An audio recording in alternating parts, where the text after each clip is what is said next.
Hello everybody, it's Matt Davis back again with another quiz question from section 4.2. So let's see, in this one we have the size of a TV is listed by the measurement of the screen diagonal in inches, and in February 2014 a sample of 8 Vizio TVs for sale on the Costco website produced the following sizes and prices rounded to the nearest dollar. They want us to use the regression equation to predict the average price for a 50-inch Vizio TV and to round our answer to the nearest dollar. And then, just because of the way active learning works, don't put the dollar sign in our answer. All right, so before we get started, we're going to alter the data set a little bit so that I'm giving you help but not answers. So we're going to do away with this column right here. We're wiping that TV off the map, and we're just going to do this problem with the other 7. So the first thing we need to do is get a regression equation. Since they want us to make our prediction to the nearest dollar, we need to make sure that we round the pieces of that equation in such a way that we can trust the predictions to the nearest dollar. So when you're thinking about that, go find your biggest y value, and 1680, there's the dollars place right there. So that has no decimals on it. So when we do B0, we need to do at least 1 decimal more than this. So we would go to 1 decimal place or more. The rule is at least, so if you want to put extra, that's fine. And then when you think about the slope, that's the number of significant figures, and we've got 4 of them here. So we have to put at least 1 more than that in our slope. So our slope B1, we're going to use 5 significant figures or more.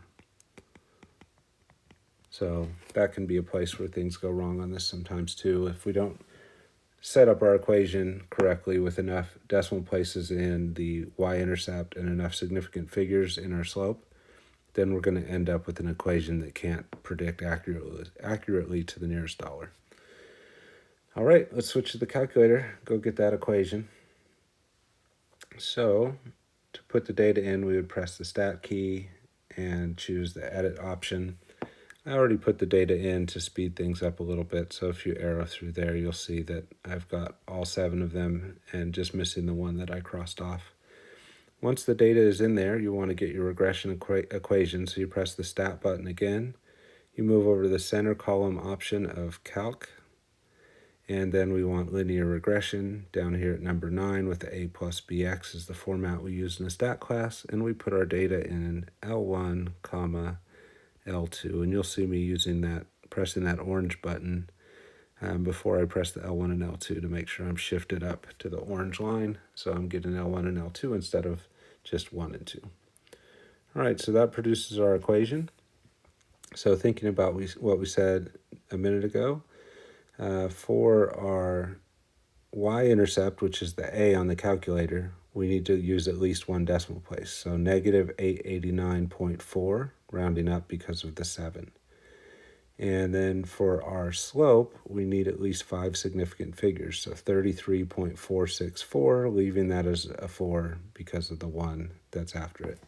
So let's move back over the notes and write that equation down.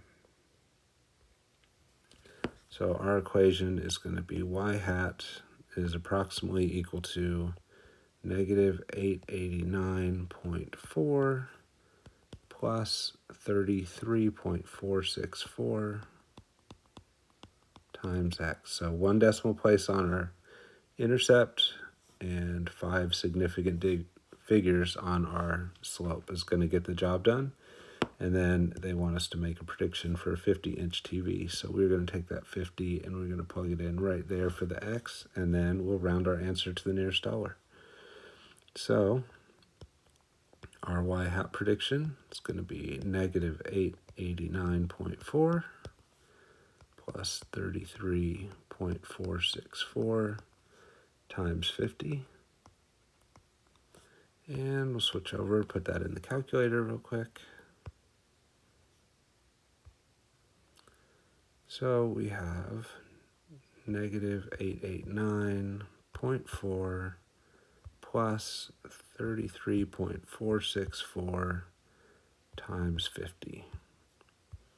We're going to round that to the nearest dollar, so that 783 will become 784 because of the 8 in the next digit.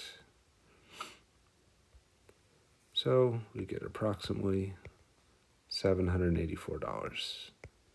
So there's our answer. When we put that into active learning, we won't put the dollar sign, so that 784 into the answer box right there should get the job done.